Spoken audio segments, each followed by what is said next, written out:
भाजप विरोधात लढण्याची वंचितांमध्ये ताकद. नमस्कार. सन वार्ता न्यूजमध्ये आपले स्वागत.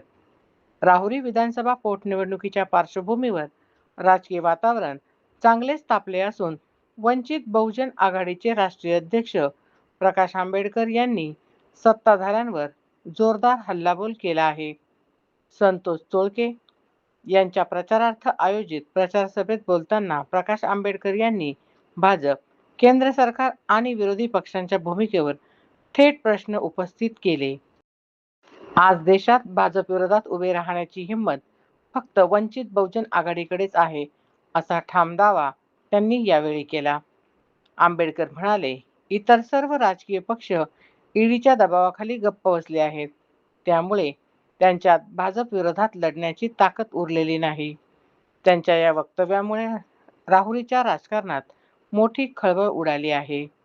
यावेळी त्यांनी पंतप्रधान नरेंद्र मोदी यांच्या परदेशी धोरणांवरही जोरदार टीका केली.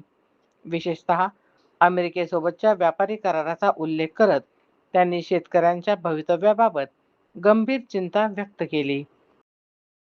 ते म्हणाले, जर विदेशातील शेतीमाल स्वस्त दरात भारतात येऊ लागला तर स्थानिक शेतकरी स्पर्धेत कसा टिकणार?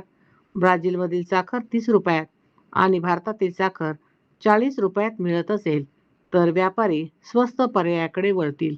याचा थेट फटका भारतीय शेतकऱ्यांना बसणार आहे.